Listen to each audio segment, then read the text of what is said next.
sessions, including concept reviews, can be found visiting Broomfield's website at www.broomfield.org. Before we begin this evening's agenda, I want to take a moment to honor and thank Mayor Quinn for his years of service to the City and County of Broomfield. On May 17th, Mayor Quinn notified Council that he would be resigning from his role as mayor effective May 23rd, 2021, after 2 decades of service.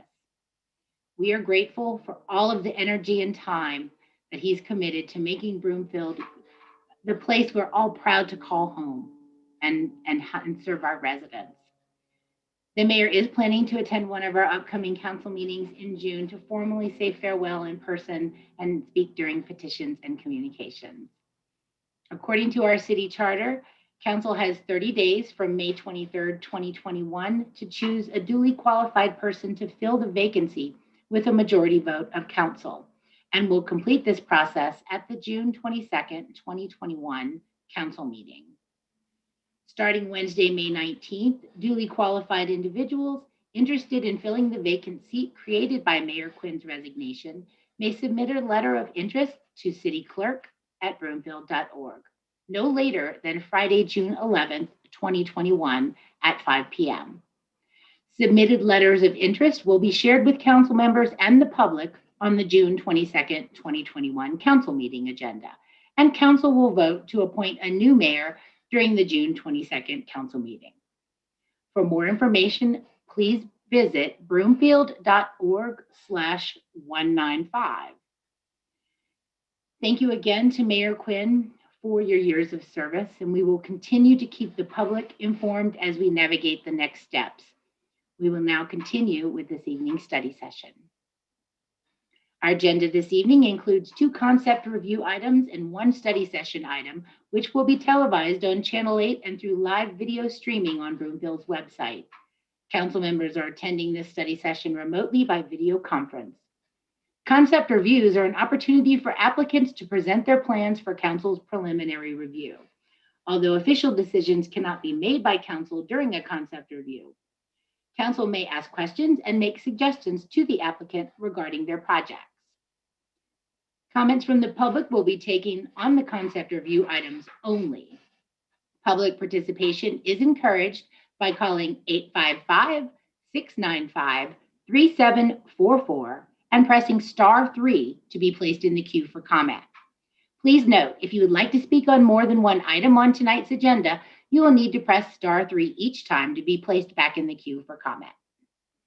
For the first concept review item, South Point at 108, we will allow 4 speakers 5 minutes to address council in coordination with the Skystone HOA. The 4 speakers are John Carmichael, Travis LaBerge, Sheila Kerrigan, and Jill Strauss. Once they are done, we will continue with the regular public comment process for remaining public comment on South Point at 108. And continue the process for the second concept review this evening, Baseline Southlands neighborhood. Public comment following the first 4 speakers will be limited to 90 minutes total per concept review item. The first 1 through 15 participants in the queue have 3 minutes to speak. The next 16 through 25 participants in the queue have 2 minutes to speak. And if time remains, the next 26 plus participants in the queue have 1.5 minutes to speak. Again, the number to comment is 855-695-3744 and press *3 to be placed in the queue. Screeners will ask callers for their first and last name, neighborhood, and the agenda item the caller would like to comment on. Please call several minutes before the agenda item and press *3 to ensure you're in the queue for comment. Following tonight's concept review, council will discuss council's procedures and rules of order amendments. So we will start with the first concept review item. On our agenda, it's a proposal for a new 240-unit affordable multifamily residential development on 2 parcels located near the northwest corner and southwest corner of Skystone Parkway and Sim Street, adjacent to the existing Skystone Senior Living community. We will follow the city's standard procedures for concept plan reviews. First, the staff will present a summary of the application. Following the staff summary, the applicant will make their presentation. We will then take comments from the public, members of the Land Use Review Commission, and other interested advisory boards. Then the applicant will have an opportunity for final comments, and finally, questions and comments from the City Council. Electronic copies of concept review plans are available at broomfieldvoice.com, and the copies of comments provided for each plan at broomfieldvoice.com have been provided to City Council and can be found by clicking the correspondence link at the bottom of tonight's agenda. Council members have a copy of the agenda memorandum for this proposal, which I will ask staff to summarize. Thank you, Mayor Pro Tem, and good evening, Council. We are all very well aware that this has been a hot topic for Council and for staff, and for a multitude of other folks as we have moved through this issue over the last few weeks. I wanted to mention, Mayor Pro Tem, that Chief of North Metro Fire, Dave Ramos, is joining us tonight to participate in any Q&A that Council may have after the presentations. Shelby, our Associate Planner, will be introducing the item and walking through a very brief presentation. Of course, the applicants are here to provide another brief presentation and then going into the Q&A. We did want to mention that there has been progress, particularly on the North Metro Fire conversation, not just specifically for South Point, but Skystone in that area in general. Council Member Lindstedt and Council Member Tessier have been working daily with staff to ensure what that coverage looks like. We're happy to talk a little bit about that as well, time permitting, and detail inquiry.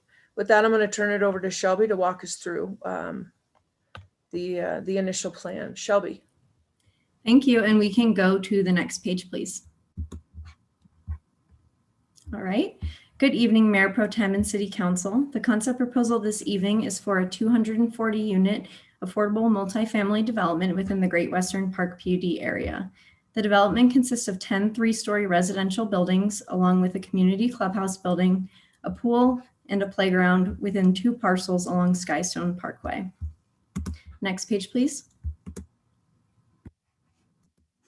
The subject proposal is located on 2 parcels located at the northwest corner and southwest corner of Skystone Parkway and Sim Street, adjacent to the existing Skystone Senior Living community. A single-family residential community within the city of Westminster is located to the south of the proposed project. The 2 parcels together are a total of 13.3 acres in size. And the next page, please. And we have a video here showing the parcels.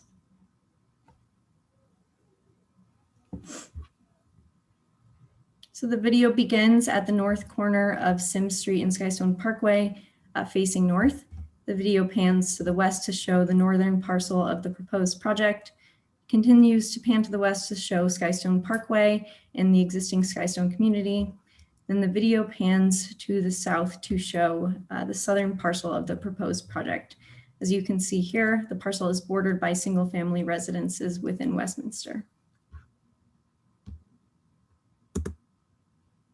All right, and then next page, please.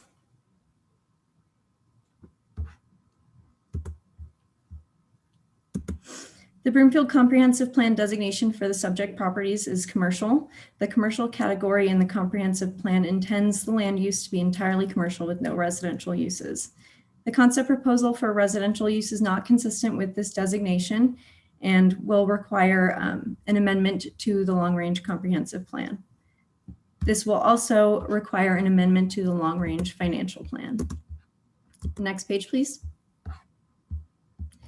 The conceptual site plan reflects 10 three-story residential buildings located throughout the 2 subject properties. The Great Western Park PUD currently specifies that these parcels are intended for neighborhood commercial use. If the proposal proceeds, the applicant will need to request an amendment to this PUD plan to allow the residential uses. Setbacks along Sim Street and Skystone Parkway do conform to the requirements in the Great Western Park PUD as amended. The 100-foot setback buffer required in the existing PUD plan is delineated along the west and south of the southern parcel. Access to the north parcel will be provided through 2 ingress-egress points along Skystone Parkway. The southern parcel will feature 2 access points, one located off Skystone Parkway and one located off Sim Street. And the proposed parking on site meets the requirements of the Broomfield Municipal Code. The proposed change in the PUD would result in an estimated 458 residents, resulting in a PLD obligation of 11 acres. At this time, the applicant has indicated they intend to meet this commitment with a cash in lieu payment. Next page, please. At this time, the developer has not provided architectural renderings specific to this site. However, they have provided example images of existing communities that the architecture will be modeled after. The site will feature neutral color schemes, articulated roof forms, and masonry accents. And then next page, please. City and County of Broomfield public notice requirements have been met for this hearing.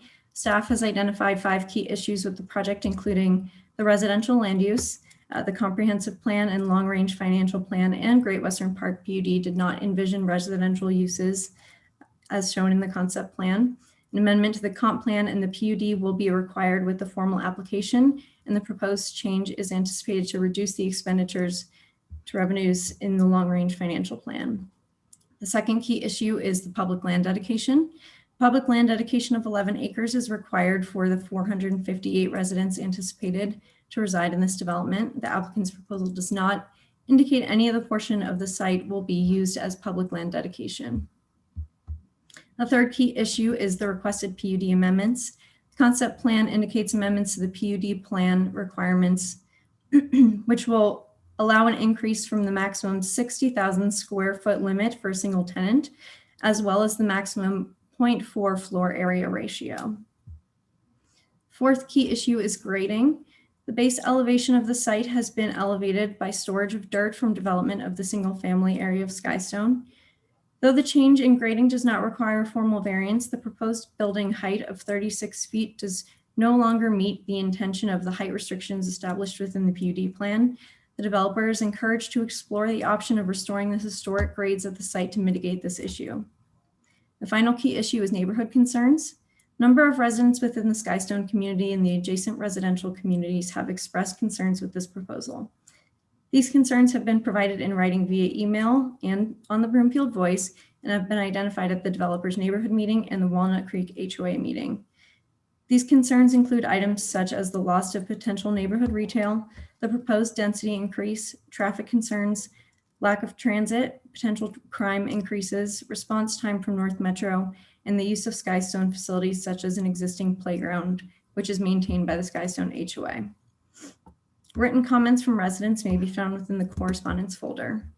Thank you. That concludes the staff summary. Thank you, Ms. Devlin. Next is the applicant's presentation. Will the applicant's representative please identify themselves for our listeners before beginning your brief presentation? Hi, this is Allison Burge with Village Capital Corporation. And thank you very much, Guyleen. I'm going to start on the next slide, please. Good evening, counselors and neighbors. I'm Allison Burge with Village Capital Corporation, a PEDCOR company. Thank you very much for the opportunity to speak this evening. I'm here with my colleague, Troy Myers, who is the lead developer on the property. Next slide, please. Look, we know that COVID-19 has accelerated the urgent need for affordable housing across the entire country, but especially in high-cost areas like Broomfield. Hardworking families simply can't afford to live where they work. We know that the Broomfield City Council is concerned and we want to help. Next slide, please. PEDCOR has been developing affordable housing for 34 years. We have best-in-class management.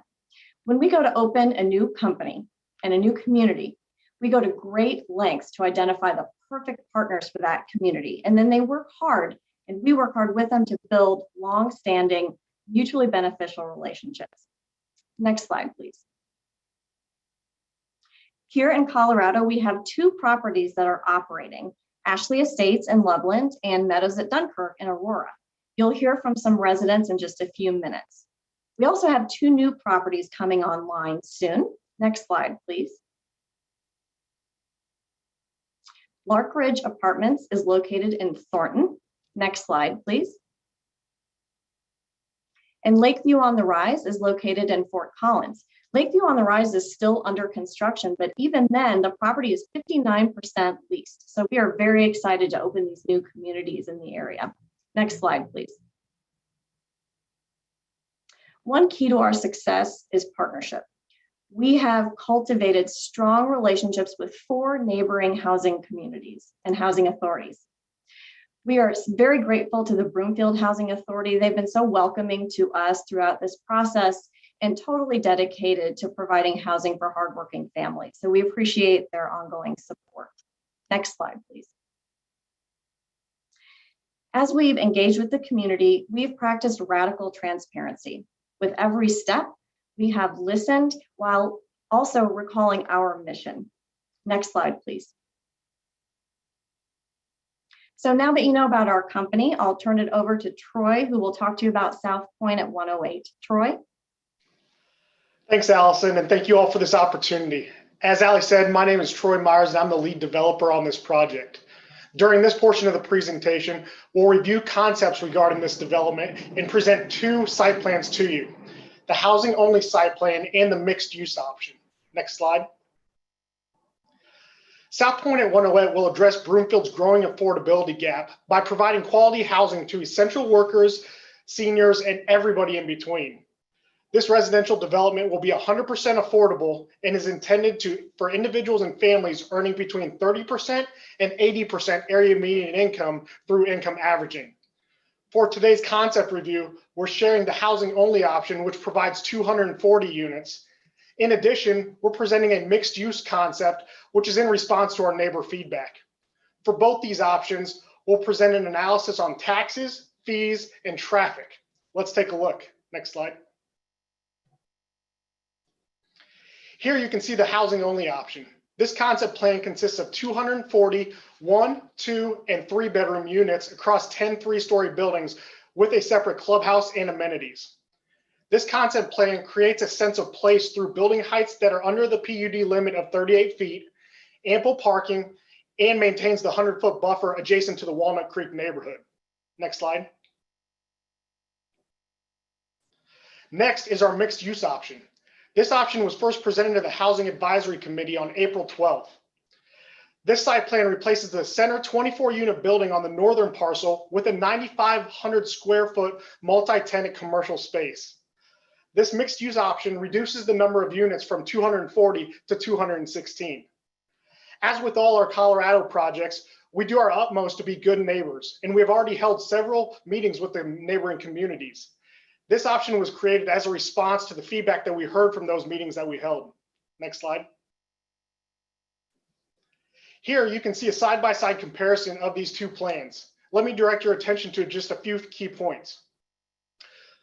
Notice that the number of affordable units decreases as we move from the housing only option to the mixed use plan. In both these options, the height limit of the buildings still is maintained at that 38 feet. Also in both options, we maintain that 100-foot setback adjacent to Walnut Creek. Next slide. We wanted to provide this analysis for easy reference on how these 3 options relate to taxes, fees, and traffic. As you know, the current PUD zoning allows permitted use commercial. So think of this property as turning into a large grocery store with a gas station and possibly a strip mall or any other high traffic commercial use. This is an important point precisely because we have heard so many neighbors express deep concern for the amount of traffic and for their safety. In fact, at the bottom, you will notice that the average daily traffic, or ADT, under the current commercial zoning is more than 8 times the traffic of the housing only option. As you can see, under either scenario, we will pay millions of dollars in fees. Until this area is developed, the city will be missing out on this opportunity to collect its revenue. Next slide. We care deeply about the health and safety and welfare of our residents and the neighboring communities. This includes regarding emergency response. We have sat down with Chief Ramos, and as it turns out, the North Metro Fire District is already in process of developing a new fire station to serve this area, and construction will begin in roughly 2 to 4 years. In other words, a new, more centrally located fire station will be coming online around the same time that this South Point development would conclude construction. The chief also noted that North Metro will deploy a new computer-aided dispatch program later this year to reduce response times. Within our community, we will be implementing an on-site mitigation plan, as well as sprinklered units, CPR training, and more best practices. Next slide. As we look again at traffic, I want to emphasize that current commercial use would generate an ADT count that is 8 times higher than the either option we've proposed today. Because safety for our residents and the community is a top priority, we are committed to systems and plans geared towards Vision Zero. We will continue to work with traffic engineers and our development team towards a safer community. One final thought about traffic. We are working with transit partners to identify mobility options that can reduce reliance on single occupancy vehicles. This may include bike sharing, car share, or other similar concepts that we're looking to implement. Next slide. When bringing essential workers closer to where they work, it means that they will have more time with families, which will increase their quality of life, reduce the number of vehicle miles traveled, and overall lower CO2 emission levels. We noted earlier that 80% of Broomfield's workforce drives more than 25 minutes. For the sake of illustrating the positive impact that South Point can bring to the city, imagine that we help just 1/5 of our residents live 10 minutes closer to their jobs. By simply allowing these workers to live closer to their jobs, we can reduce CO2 emissions by 335 metric tons. That's more than 330,000 pounds of coal burned annually. You can refer to slide 28 in our appendix for our calculation. Next slide. To conclude, I'll turn it over to Allison. Thank you, Troy. And thank you again to all of you for your time this evening. We truly appreciate all of the comments and feedback we've received from the community, and we want you to know we have heard you. Before the public comments begin, we want to make sure that the residents who would be eligible to live in our community, seniors, hardworking families, single moms, young professionals, also have a chance to be heard. I'm very proud to share this message from our residents, who will tell you how our homes have changed their lives.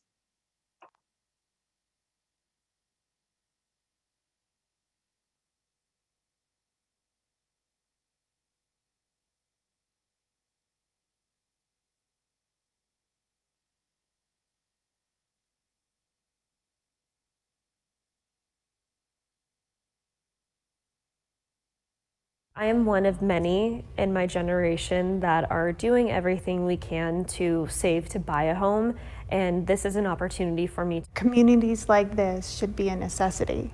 Just went through a divorce and lost everything, but I'm still able to finish my master's so I can better myself and better my family. PEDCOR is excellent. I mentioned earlier how they're very responsive. They're very, very good at screening and getting good tenants in. You know, I worked for my company for 32 years and got sick and had to quit. I never expected to be here. Didn't blow through my 401k for the last 3 years, to live on. I'm really happy in this place I'm at now. It's my forever home.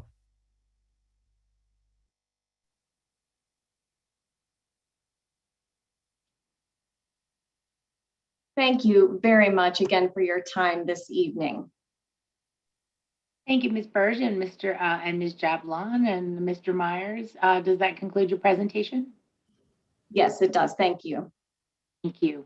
Next, we welcome comments and questions from the public. As previously outlined, we will allow 4 or maybe 3 speakers 5 minutes to address council in coordination with the Skystone HOA. The speakers are John Carmichael, Travis LaBerge, Sheila Kerrigan, maybe, and Jill Strauss. Once they are done, we will continue with the regular public comment process for the remaining people on the line for South Point at 1:08. We will start with Mr. Carmichael. Thank you very much. I'm John Carmichael. I'm a Colorado native. I was the president and CEO of several commercial banks, including Summit Bank and Trust, a bank I started, founded, and operated in Broomfield, and I'm now living in Skystone. As a lifelong banking executive, I'm experienced in the importance of operating businesses such that it generates positive return on investment. City and County of Broomfield's comprehensive plan recognizes and states the analysis conducted in the long-range financial plan update was used to determine whether the type and the amount of land uses, existing and proposed, generate enough revenue to support the provision of services necessary to sustain them. As an example, for each $1 spent on supporting multifamily residential areas, Broomfield receives 61 cents in revenue. A community composed entirely of residential land use would find itself in financial distress if it were not balanced with other non-residential uses that generate net positive returns. This is a negative ROA situation.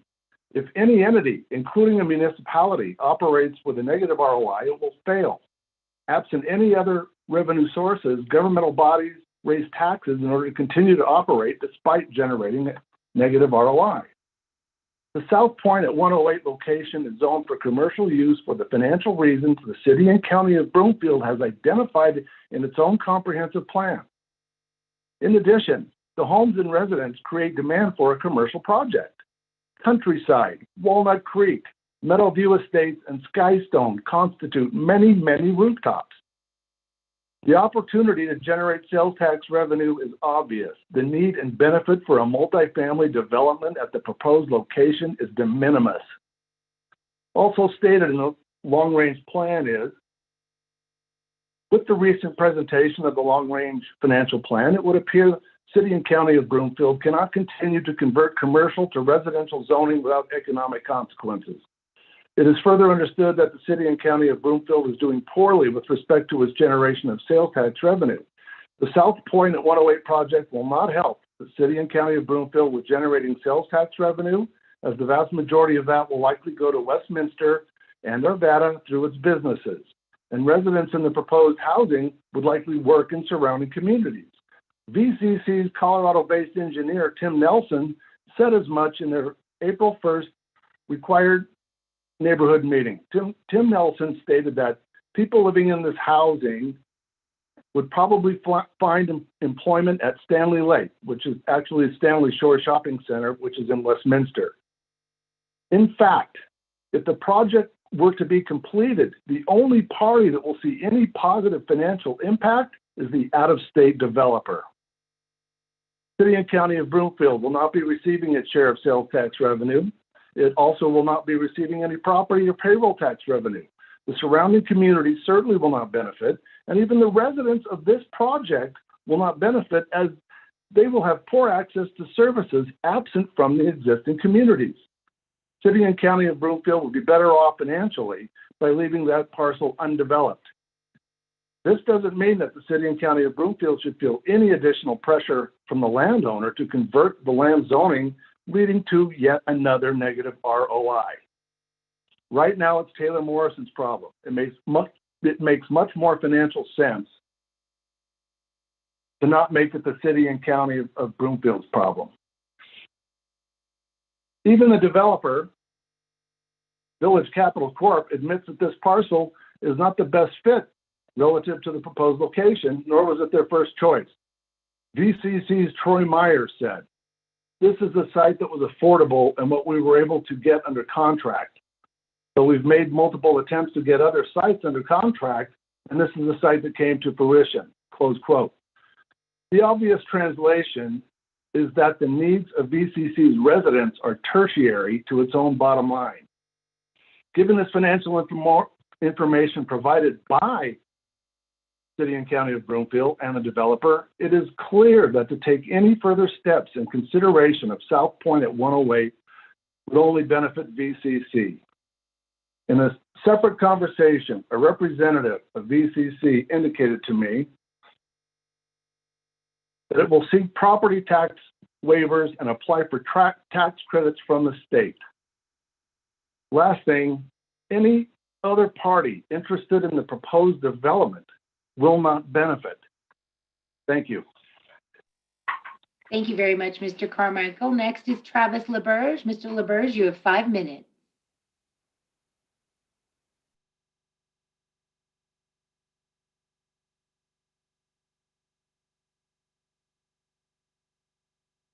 Can you hear me?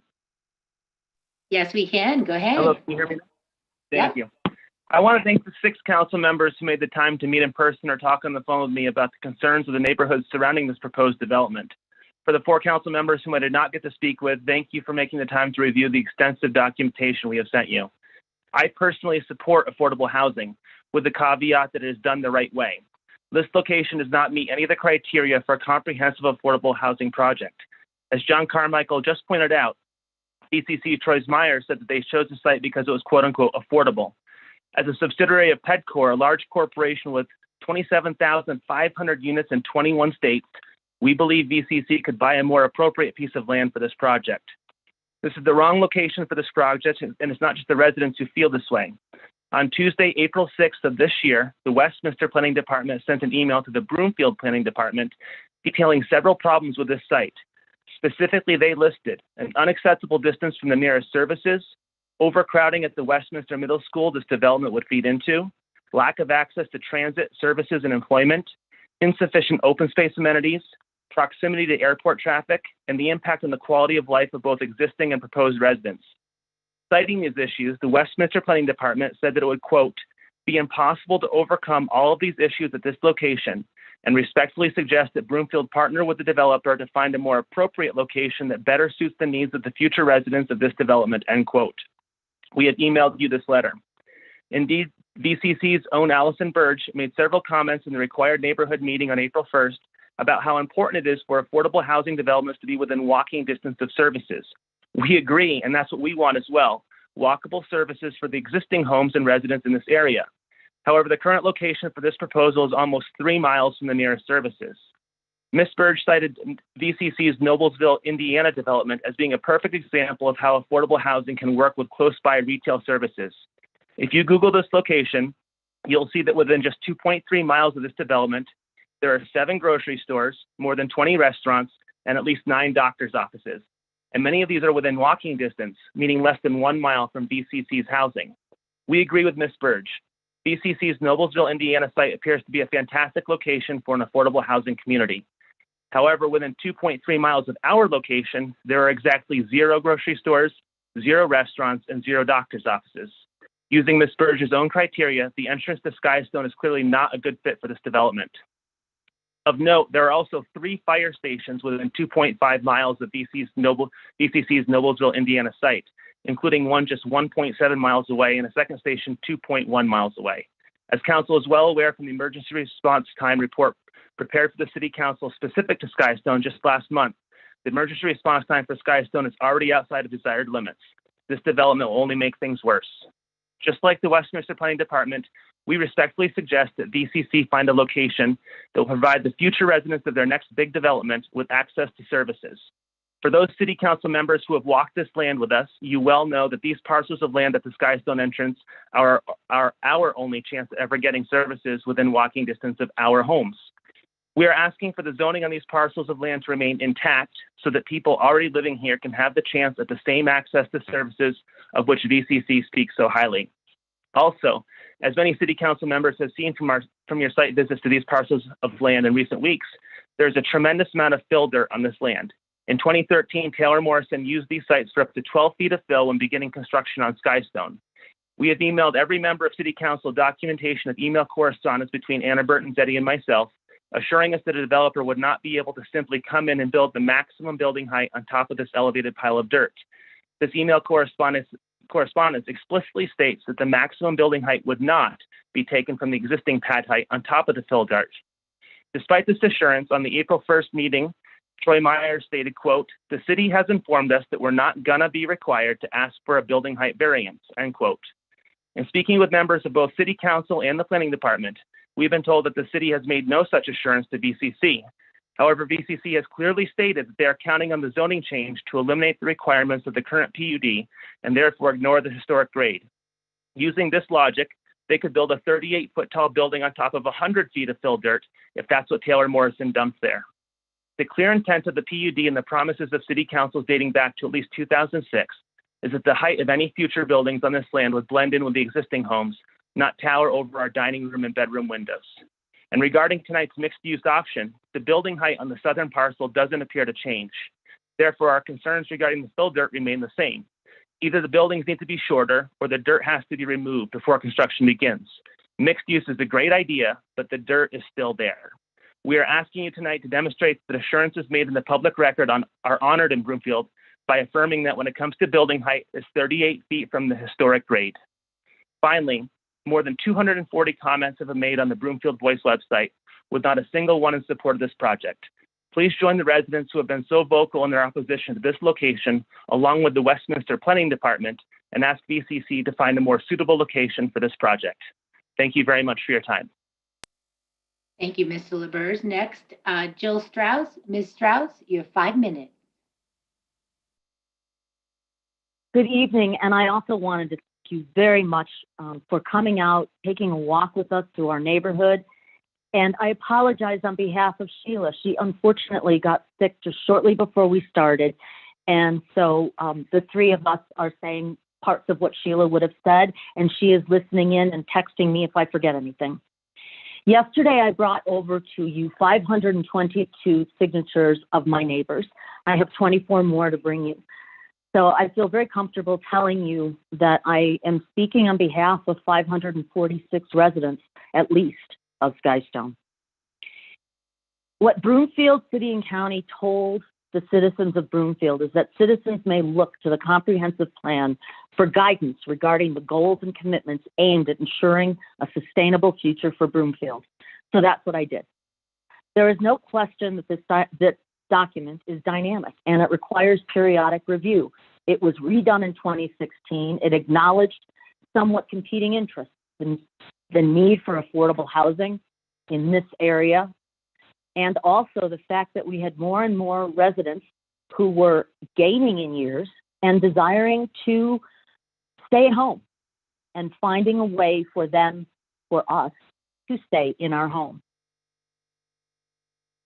The City and County of Broomfield, or at that time just the City of Broomfield, this plan shall be made with the general purpose of guiding and accomplishing a coordinated, adjusted, and harmonious development of the city and its environs, which will be in accordance with present and future needs, that best promote the health, safety, morals, order, convenience, prosperity, and general welfare, as well as efficiency and economy in the process of development, including, among other things, adequate provision for traffic, the promotion of safety from fire, floodwaters, and other dangers, adequate provision for light and air, the promotion of healthful and convenient distribution of population, the promotion of good civic design and arrangement, wise and efficient expenditure of public funds, and the promotion of energy conservation and the adequate provision of public utilities and other public requirements.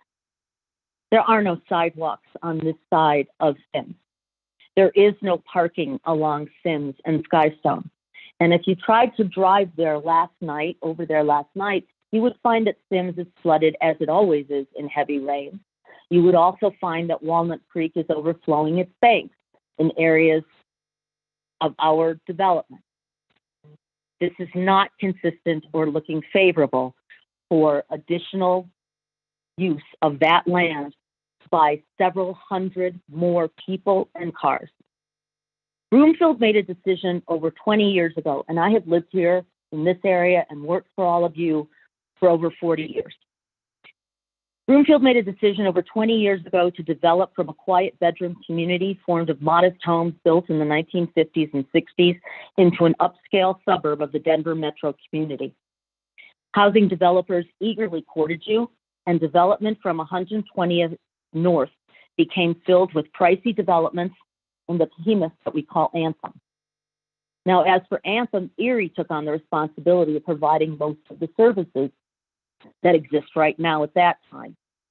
During this time, little if any consideration was given to affordable multifamily housing, and you certainly now find yourselves in a quandary.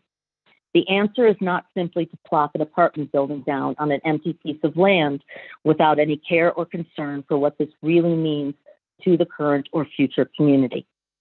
An upscale business park was built down the street from us with major national and international corporations, as were tenants at a mall with major retailers. However, that became improperly built, half of it fell, and it was built at a time when indoor malls were dying across the country. All of this has resulted in Broomfield being left with a whole lot less tax revenue than they should have been, with careful planning and foresight. Now there is a plan to level Flatirons and construct the mixed-use development that has been badly needed and can finally have some affordable multifamily housing built. Taylor Morrison found a proposed buyer and developer for the land adjacent to Skystone that is about the most inappropriate and cheapest that could be found. They conveniently found this when they first learned of our filed lawsuit against them.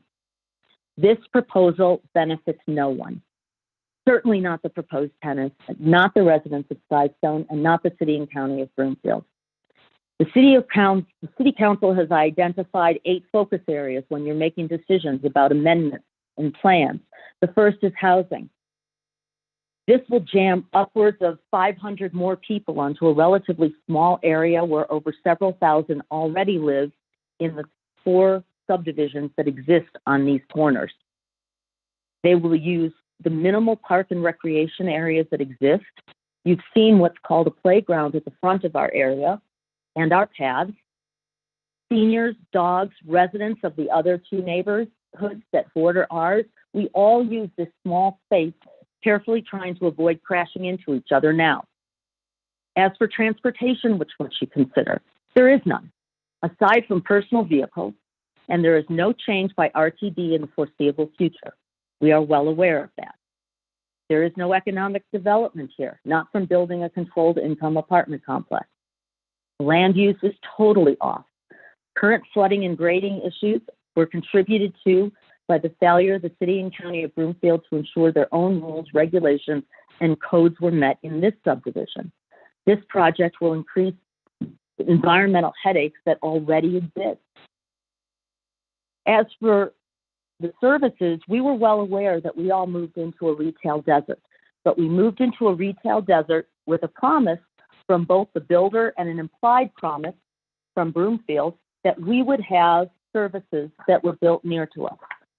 Broomfield approved an application for a 55-plus community. Therefore, you welcomed us here. You welcomed us here again because this is a community of educated, financially comfortable, stable individuals. We expect the promises made to us and the representations to be kept. A response that first responders, teachers, grocery store workers will live in these apartments is absurd. I spent 25 years in law enforcement with 12 police agencies working with me. Almost never did police officers want to live in the jurisdiction in which they worked for obvious reasons. I had to, under the rules. And most of these apartments will not be affordable by people making minimum wage in the stores. Not to mention that unless people work at Broadcom or perhaps Ball, they will have to drive to where they work. And if they work at Broadcom or Ball, they won't qualify economically to live in those locations. Stanley Shores is a decrepit strip mall that certainly does not offer enough jobs to cover proposed tenants. Unless your regulations to amend this, under your regulations to amend this plan, it must be shown that the private developer is complementary to Broomfield's goals and objective policies. This is the antithesis of your stated priorities and plans. Nothing about this plan is in furtherance of the health, safety, or welfare of current residents. Children would have to cross an extremely busy street. I'm quite sure that the VCC people have never been on Sims at rush hour in the morning. It is extremely heavy traffic. They have failed to mention what their meetings with Jeffco School District entailed. Certainly that must be one of the partners that they have met with, since the children that will allegedly live there would of course be in the Jeffco school system. Excuse me. To permit an amendment in zoning and issuing a permit to build South Point requires this city council to abandon your plan to abandon your principles and to break the promises that you've made. We respectfully request that you seriously consider turning this down and helping us find an appropriate, perhaps mixed-use development that would work at the entrance of Skystone to benefit new Broomfield residents and current Broomfield residents, and just as importantly, our Jefferson County West and Westminster residents that also live on top of this. Thank you. Thank you, Ms. Strauss. And I just want to clarify for the public that she was filling in for their 4th task force member, and that is why she took additional time. Next is Kristen LaBerge. You have 3 minutes. Thank you. Can you hear me? Yes. I just want to confirm that you can hear me. Yep, Okay, you're wonderful. on. Hello. My name is Christine LaBerge, and I live at 11715 West 107th Avenue. I want to state that I agree with everything that was stated in the Skystone Task Force presentation this evening. Additionally, I would like to point out that VCC either has very little understanding of this specific site or is being very disingenuous. At the April 1st neighborhood meeting, VCC's Allison Burge was asked a specific question about the lack of walkable services at the entrance to Skystone. In response, she said that, quote, "By bringing affordable housing to this intersection, I think you will make it more appealing for a grocery or other retail to then come to the area. I understand you already have that demand and that desire." As has already been clearly illustrated, this is the only property where services can be built in this area.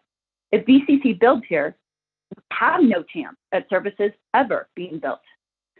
In the same April 1st neighborhood meeting, when asked about parking on Sim Street, VCC's engineer Tim Nelson stated that on-street parking is just not logical in this area. I would like to invite Mr. Nelson to this area on a typical sunny weekend day at the Westminster Hills Dog Park, when hundreds of cars are parked around the no parking signs up and down Sim Street. This just goes to show that on-street parking happens right now, and it is logical, and it will even become further of a problem if this continues. Similarly, Mr. Nelson stated that there is currently no problem with flooding at the intersection of Skystone Parkway and Sim Street. Included in the Skystone Task Force reference materials is a picture of extensive flooding of the entire western lane of Sim, bleeding into the eastern lane from just a couple of weeks ago on May 3rd. And that flooded again last night. Actually, at the beginning of staff's presentation, when the aerial video was shown, you might have noticed the standing water sitting next to Sim Street. This has been present since the rains began prior to May 3rd. It hasn't actually said anything care. Given their comments about choosing the site based on price, I think it's obvious that it's a combination of both. City council members can hear these quotes for themselves by referring to markers that were sent to you by the Skystone Task Force. I appreciate your time and attention to this and urgently urge the city council members to discourage this development and encourage a development that will come in and meet the needs of the residents that are here. Thank you. Thank you. Next is James Einhoff. Mr. Einhoff, you have 3 minutes. Mayor Pro Tem, council members, good evening. My name is James Einhoff. I live on Meadowlark Lane in Broomfield, 600 yards from this proposed project. I'd like to ask you to take a minute to consider the attributes that an affordable housing project needs in order to succeed and to benefit the city and county of Broomfield. It needs to be close to public transportation, within walking distance of shopping, and ideally of schools, a library, and recreation. In a location where sales tax revenue is generated for Broomfield, not for some other city. Located close to potential employers within Broomfield, not in some other city. Located close to family recreation opportunities, and a project that enhances the surrounding community.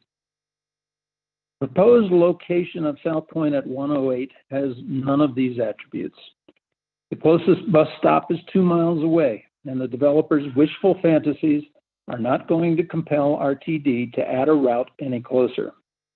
The nearest grocery store and other shopping is a 3.4-mile drive and collects taxes that go to Westminster. While there may be nearby employment opportunities available someday, 10 or 20 years from now, they don't exist today. And last year's drastic changes in the way that people work have resulted in massive vacancies in the existing office space in the area, all of which is also in Westminster, not in Broomfield. The only nearby recreation consists of an already overcrowded dog park, a golf course that charges $55 for one person to play 18 holes, and a 10,000 square foot pocket playground with 3 swings and a porta potty. There are dozens of locations throughout the city and county that have all of the attributes required for a successful affordable housing project, but this is not one of them. The sole reason why this project has been brought before you is to allow a thoroughly disgraced developer based in Arizona to pocket a few extra bucks on their way out of town, and another developer based in Indiana to maximize their profits, benefiting from Broomfield services without having to pay for them and without providing any other tangible benefits to the city and county of Broomfield. I ask you, as responsible public officials, to please adhere to the comprehensive plan. Do not change the existing zoning that my fellow homeowners and I relied upon when we bought our homes here, and reject this ill-advised and impractical scheme. I thank you for your time and attention. Thank you. Next is Kim Daly. Ms. Daly, you have 3 minutes.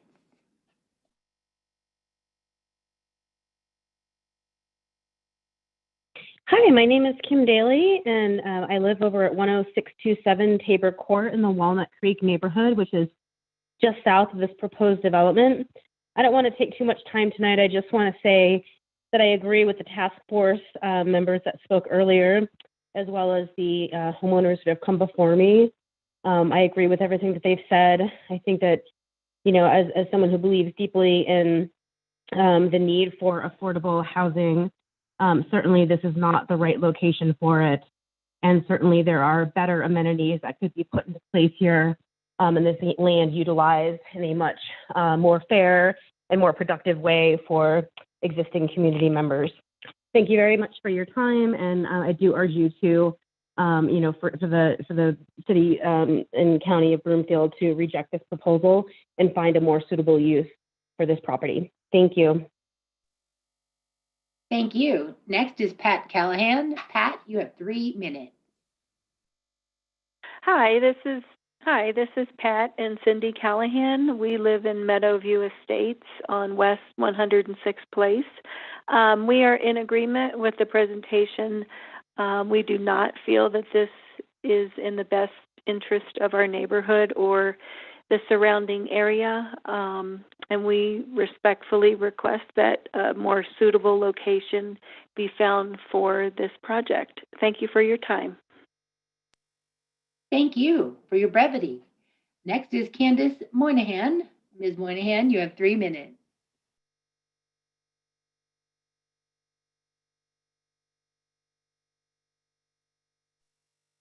Candace Moynihan, you there? You're live. Hi, can you hear me? Yes, we can hear you. Sorry about that. Okay. Yes, I am against the development that is proposed, and I am in complete agreement with the task force that gave their presentations earlier and the neighbors in my neighborhood. And thank you so much for your time today. Thank you. Next is Chris Hamlin. Chris, you have 3 minutes. Hi, can you hear me? Yep, you're live. Hello? Hello. All right, this is Chris Hamlin. Hi. I live at 11695 West 107th, and I want to say that I agree with the task force against this project. I actually wanted to come in as a non-biased type third party, and after reviewing the proposed project and listening to the other side of things, there is no way that I would ever back a project like this anywhere close to one my home and in such a bad piece of property to suit the needs for the residents that they want to live there. Thank you for your time, and that's all I've got to say. Thank you very much. Next is Carly Hunt. Carly, you have 3 minutes. Thank you. Yeah, this is John and Carly Hunt at 11375 West 107th Street. And we are both in agreement with the task force and also just feel like it's something that needs to be pointed out that the people that would live in this development wouldn't be paying any aspect of income tax with what they just said, with the characteristics to be able to live there, and also just overpopulating Jeffco schools. And in that aspect alone, as a family of teachers, it seems that it's extremely odd to propose that somewhere without ever bringing that up. So we are in agreement with the task force. Hope you all reject this project and appreciate the time. Thank you very much. Next is Gail Record. Gail, you have 3 minutes. Okay. My name is Gail Record. I live in the Meadowview Estates. My husband and I don't feel that the South Point development is a good fit for our neighborhood. We agree with all the points made by the Skystone Task Force already presented. Thank you very much for your time. Thank you very much. Next is Amber Miskamon. Amber, you have 3 minutes. Thank you. Can you hear me? Yes. Hello? Hello, Yes. you're on. So my name is Amber Miskimen, and I live at 10676 Urban Street in the original Walnut Creek development. And I agree with everything presented in the Skystone Task Force presentation. And I would like to highlight also, as an educator, I've worked as an educator in this neighborhood specifically for 15 years and in Jefferson County for 20 years.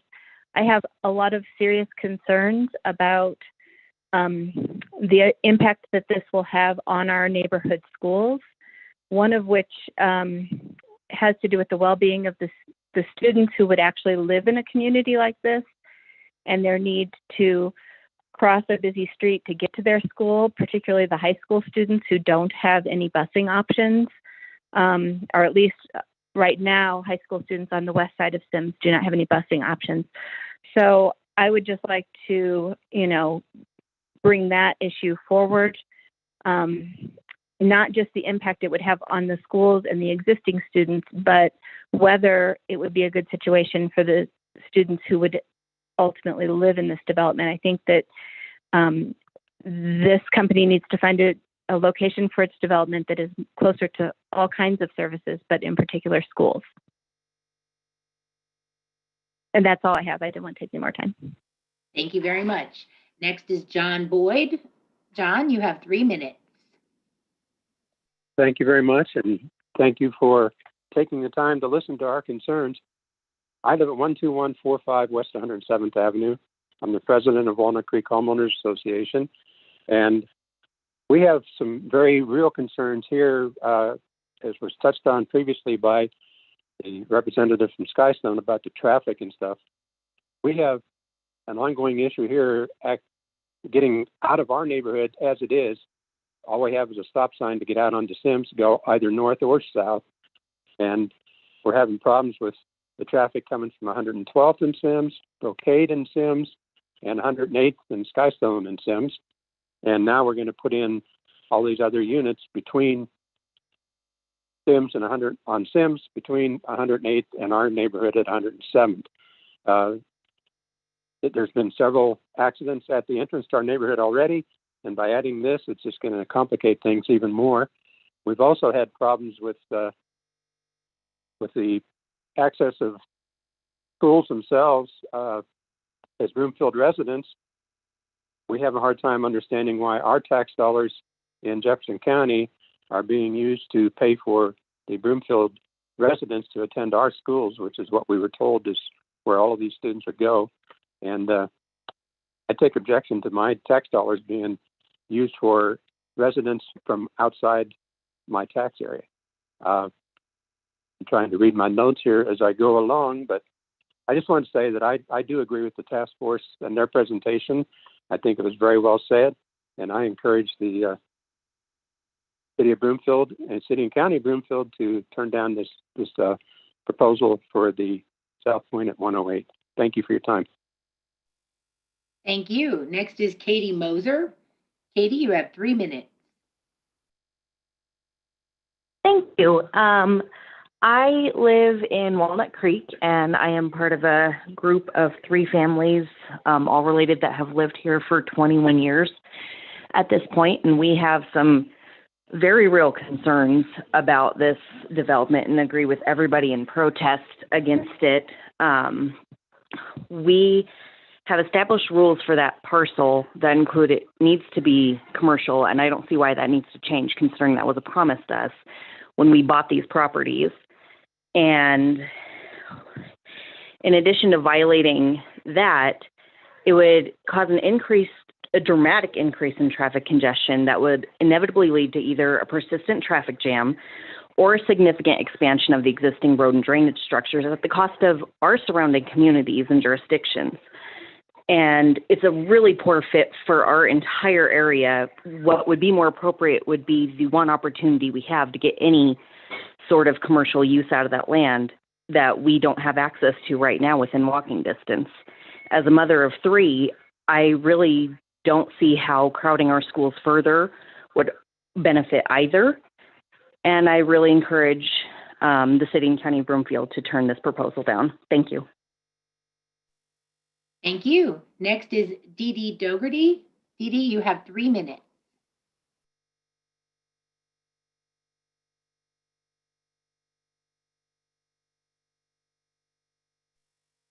Dee Dee Dougherty, are you still on the line? You're live.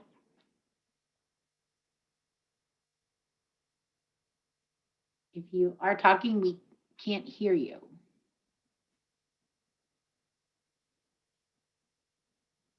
Is she on the line, Roger?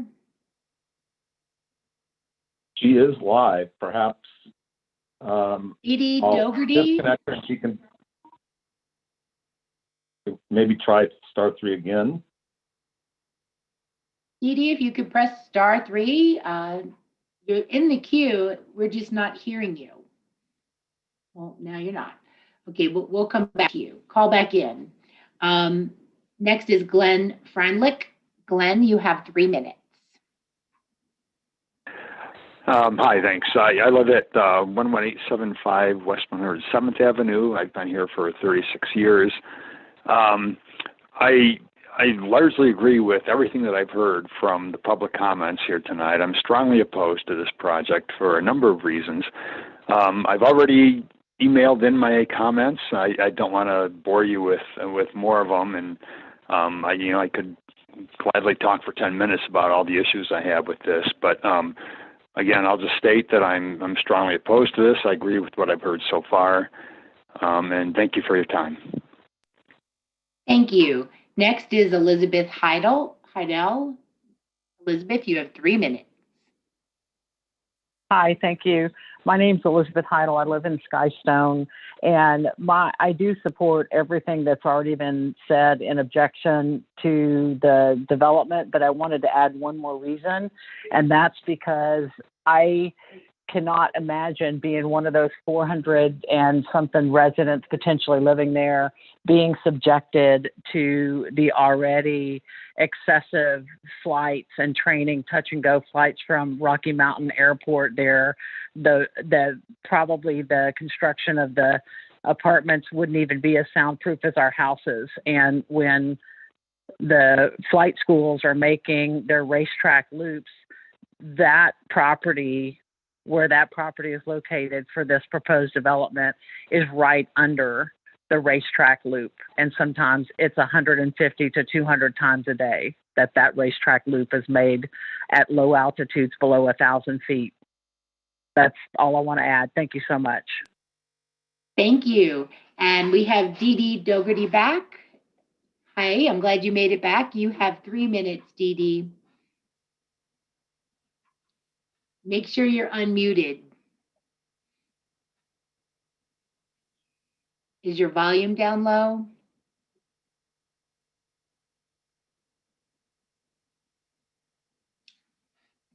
We still are having trouble hearing you, unfortunately. I don't know what's going on.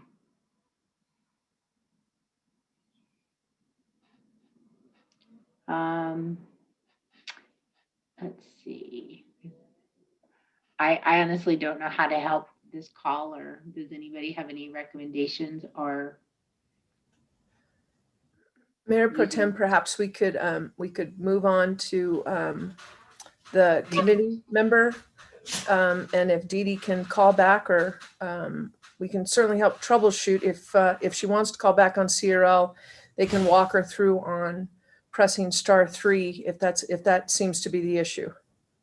Okay, yeah, they're going to work on it. So we'll move on and come back. I'll keep an eye on it if she calls back in. And then the next we will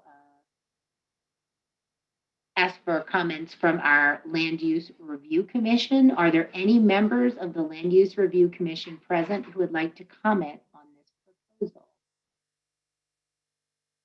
I believe we have Molly Goodenough on the line. Are you there, Molly? Are you on the panel? I am here, but awesome. I'll wait until they come to us. Well, we're at your turn now. So you get to go first. I do believe that affordable housing needs to be in proximity to transportation, to retail uses, to employment, particularly in this location where there is not public transportation. The homeowners seem to be vehemently opposed to this. And I'd like council to look at it very carefully, as we will when it comes our turn. Well, by your turn, do you mean tonight or when it comes before planning and zoning? I mean, when it comes before the I call it LURC, the Land Use Revision Committee. It's new. Yes, it is new. But yes, when it comes before the committee. Thank you very much, Ms. Goodenough. That was funny. Next is Commissioner Earl Franz. Thank you, Mayor Pro Tem. I drove past this area today, and I certainly realized the dearth of retail around there. 3 miles, obviously, the nearest grocery store. What I thought about was a developer was planning 9,500 square feet for a retail plat. Well, if I look at a King Super, it's 42,000 square feet for an average King Super. If you took a fifth of that, 20%, I think that would be the minimum of what you need for a grocery store, just to have an average assortment of supplies. And that takes up most of the 9,500 square feet. The other need there is desperate for a restaurant. You've got all these office workers that are immediately north of there. You got all the people in Skystone, the surrounding area. If you had a 3,000 or 4,000 square foot restaurant, it could easily, be available for a lot of the residents and people that work in that area. And then even a Starbucks is 2,000 square feet, but that doesn't include the drive-through or the parking. And so I think unless the developer doubles the size of that retail area, you're not going to get businesses that would want to go there because they don't see they can make a profit in the very small space that they're going to have allowed. So I think that's key. Thank you. Thank you, Commissioner Franz. Are there any other members of the Land Use Review Commission who would like to comment? Commissioner Carias. Hi, I think this is a really interesting project. It was interesting to hear lots of comments from nearby community members. My largest concern would really be that, the services to the area, there's a lack of density in the neighborhood area. That means that retail services aren't really profitable for those areas, kind of like not just the space that my co-commissioner was mentioning, but the lack of density in the section means that there's going to be an inability to actually upscale the types of road developments, drainage, walkways, and other areas that would be necessary to bring services to that part of the neighborhood. It's kind of on the edge of the suburban area. So I would be concerned that, you know, this type of development, while slightly further away from services than normal, is still beneficial, as the majority of people, obvious by the design, would be driving cars. And our term for affordable, we shouldn't assume that those individuals are going to only be using public transportation. We need to assume that there's workers of all types that will benefit from these spaces. And that a development like this may still be beneficial to, you know, individuals such as myself, who are currently unemployed, you know, and living off our savings. That can be really beneficial, and still nearby services, you know, and short car trips can be beneficial. So I just think there's a variety of possibilities for this site. I don't think the mixed use one is really thoroughly thought through right now, but the all housing plan still seems pretty stable. Granted, I would like to see added, you know, trees, greenery, walk spaces, and really address the flooding concerns of residents. I think that's particularly concerning to be hearing about. That's it from me. Thank you. Thank you, Commissioner Karias. Are there any other board and commission members who would like to comment on the proposal? Seeing none, we're going to go back to the applicant for any final comment.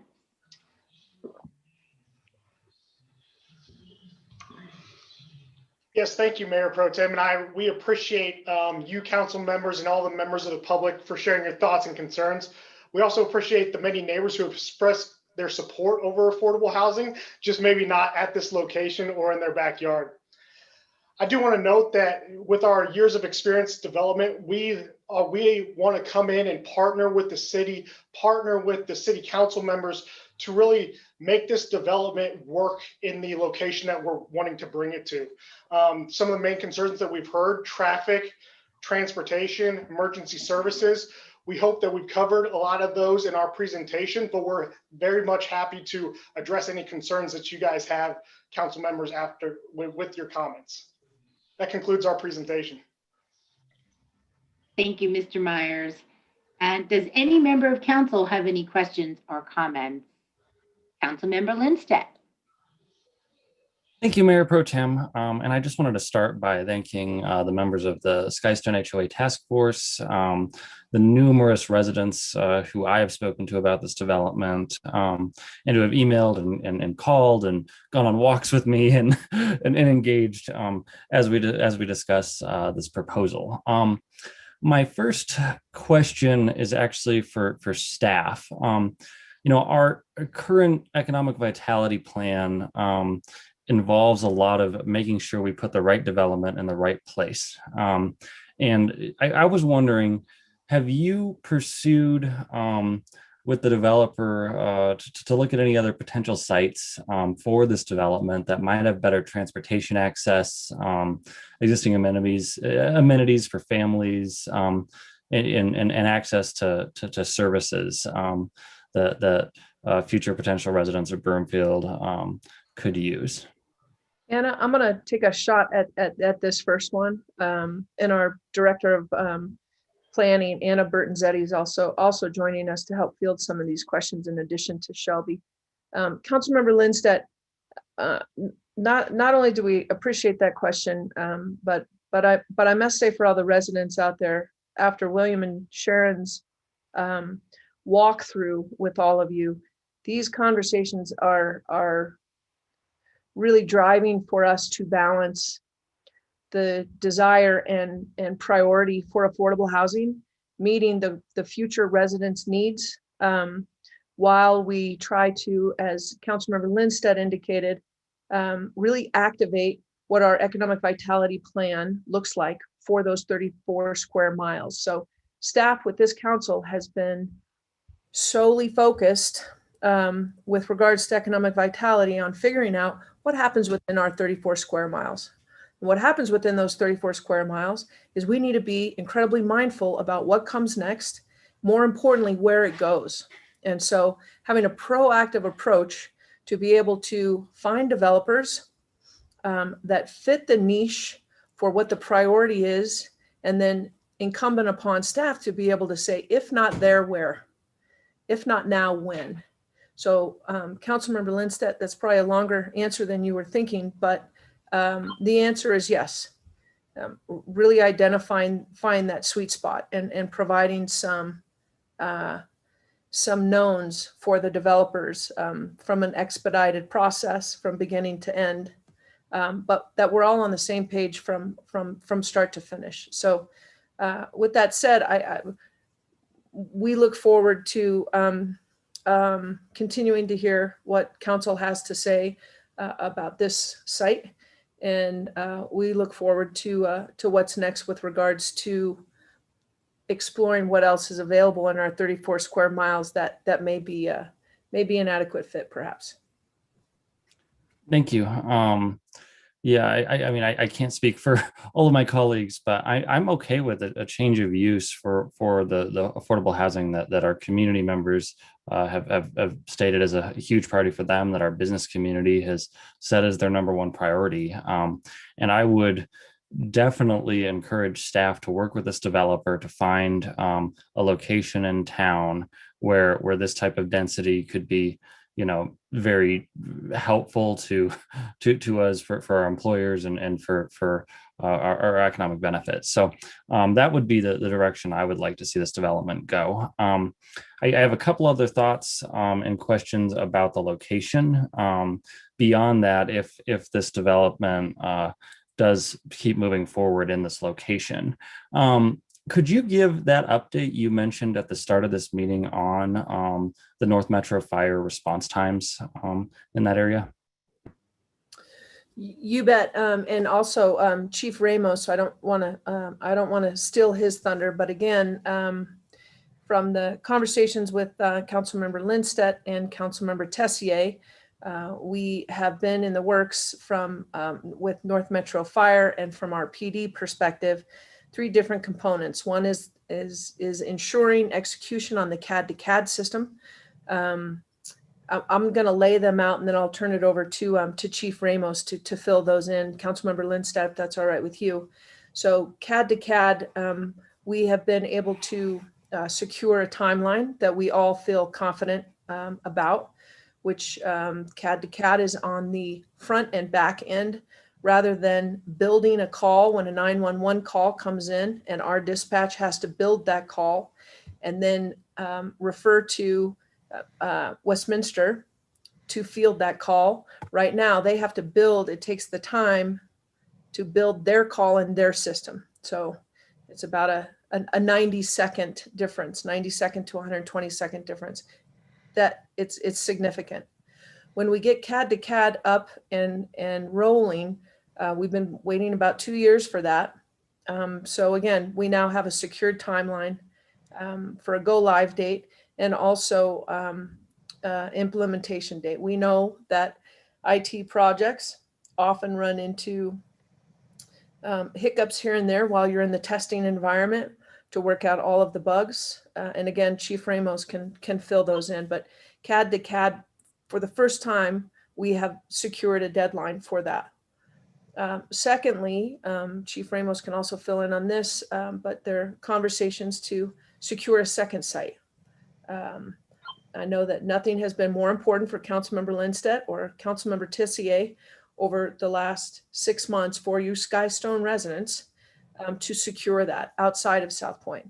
So we have made good progress in that respect as well. The third component is less important, which is a short-term solve because of the progress that North Metro Fire has made with that second site.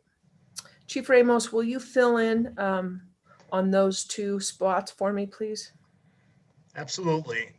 Council members, thank you for the opportunity to speak on this tonight. So I think you did an outstanding job, Jennifer, but let me try to fill in a little bit. So our challenges in providing services right now into that community is it's very difficult, the road network, to navigate to get there. Our closest station is 3.5 miles away. The closest fire station is Westminster Fire, which is 2.5 miles away. And so when you couple the distance from our station to Westminster Station With the delay in transferring that call, there's a significant savings in time to get that CAD to CAD project live. That CAD to CAD project is going to do a great deal for the community, not just here and around Skystone, but also throughout our community. And it'll help Westminster a lot as well. So that is that first phase. When it goes live, we're going to see time frames for response improve significantly into Skystone. And then that part two, and for me, this is exciting. Excuse me one sec. The district has been looking for that right piece of property that would allow us to respond not only quickly into Skystone, but also to provide a very quick response time into the rest of Westminster and Jefferson County. We found a place that we think is excellent for that. It is along Sims, and it's the existing Sims, and that's been important to me. I think I've talked to some of the council members before, and what makes that important is I needed a commitment that we can keep, at least for emergency access, Sims open to 128 and south down to the new Sims alignment and into the Skystone community.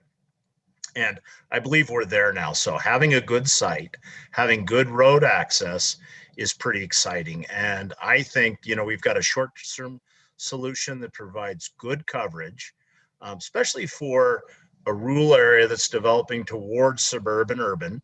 It's good coverage once we go live with CAD to CAD, but even better and much better, actually excellent coverage, since the station we're proposing from that South Point proposed location is only a mile and a half up the road. So we're going to provide coverage into Skystone, Walnut Creek communities within that 4-minute time that we've always desired. So we're excited about that. We'll be pushing to drive that project as quickly as we can. There's still road network things to take care of, but it's my hope that we've got the station built in 2 to 2.5 years. The district has already put aside $9 million for the station and equipment, including the fire engine. And we're ready to address the $1.2 million in ongoing staffing of that station in that time frame. So I think it's good news in the services that are coming in the way of fire to the Skystone community and anything that develops in that area. Thank you, Chief, and thank you, Jennifer. I am so excited with that update. I've been, I've been pestering you for 2 years about getting that substation down south, and so many residents in Skystone have been such fierce advocates to get those response times down. So I'm very excited to hear that a location has finally been found and that CAD to CAD program is moving forward expeditiously. So I guess I'm running out of time here, so I'm just going to close with my final comments on this development. If I'm going to approve anything in these parcels, it needs to have a significant retail component. I know it's hard, and we're in a catch-22 in this area because the airport takes up so much area, and we have such kind of larger lots on homes out there. So the density just isn't quite where it is in the rest of town, making it very, very hard to attract retail. So I think ultimately a mixed use proposal could make a lot of sense. I would love if developers could consider age restricting units, or what that would be. I'm not sure, but it needs to have a significant retail component for me to approve something there. And I just want to talk to the Skystone residents. This is a hard area to develop. The soil's hard. The density is tricky because of the airport. I've been trying to get a grocery store in the south part of Broomfield for a long time now, and it's just hard because that airport really restricts the rooftops and the appetite for developers to come in and build, retail and commercial services. So think about what you want in this area. I think mixed use might be able to get some of those services we desperately need there, and help us meet some of our housing needs. But if this is going to move forward, I would really like to see that heavy retail and commercial component. But again, my ultimate preference would be for city staff to work directly with this developer to find a better location that's closer to our employers, closer to transit services, and closer to to everything we need in Broomfield. Because affordable housing really is, a top priority of mine and a top priority of this community. So those are my comments. I appreciate the time, Mayor Pro Tem. Thank you. And I'm going to go back to public comment real quick. We do have the person that was disconnected. So Kara Hockaday, thank you for waiting. You are live and you have 3 minutes. Hi, thank you.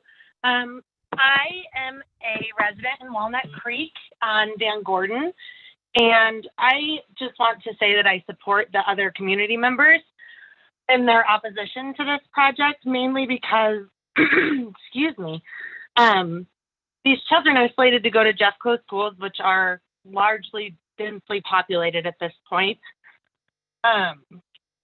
It doesn't seem to meet the needs of the residents in the community that you're proposing.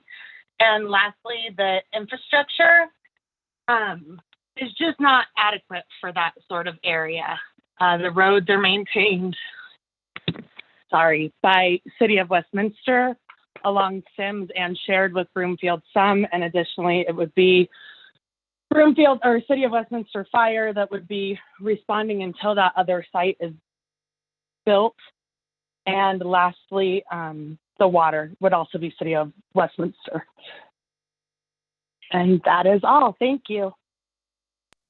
Thank you very much. We'll continue on with council member comments, and council member Tessier, you're next.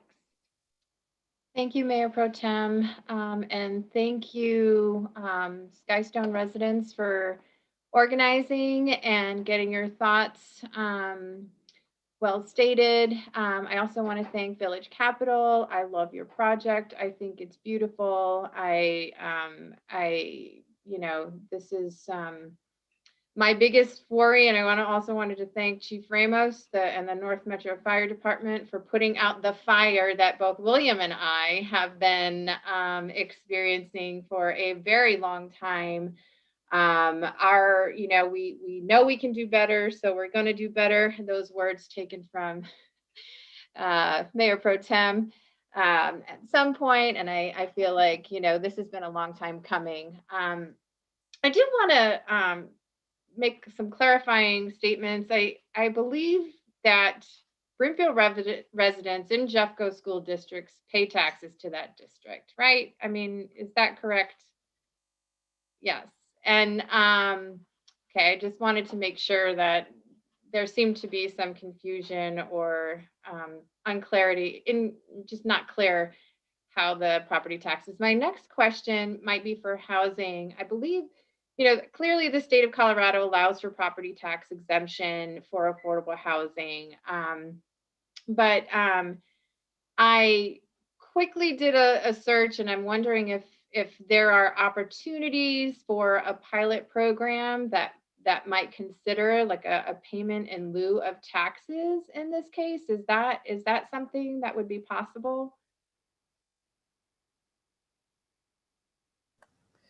Help me understand that a little bit more, Councilmember Tessier. Yeah, so I'm just wondering about, like, if there's an exemption, but kind of like we have a cash in lieu for building affordable housing, for building, would this, could there be a pilot program where we get a cash in lieu for an affordable housing project that would be going somewhere? So before you answer that question, what I want to do is I want to tie it to looking maybe for the best fit for the best project in Broomfield. So I too am very curious about, what the developers and what the city can do to make sure that we're actually looking at the best fit for the best project. And I guess I don't want to throw anything out. I love these conversations. I love these study sessions because it allows for generative moments to come up where we wouldn't be able to create something new if there weren't, this conversation happening. So I'm appreciative. So don't even answer that question. I can answer that. I will follow up later. I just want, for us to keep thinking outside the box.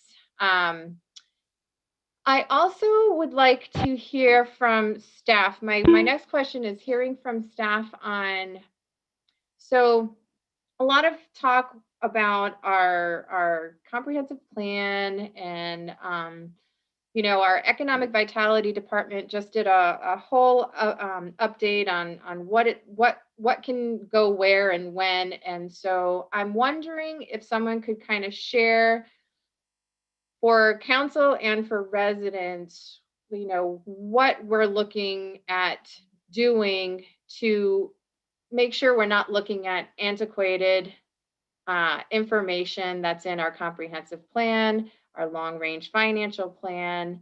And I'm wondering if someone could speak to the flexibility on how we grow Broomfield to the 104,000 people that will be here. Sure, I'm happy to answer that. Anna Bertonzetti, Planning Director.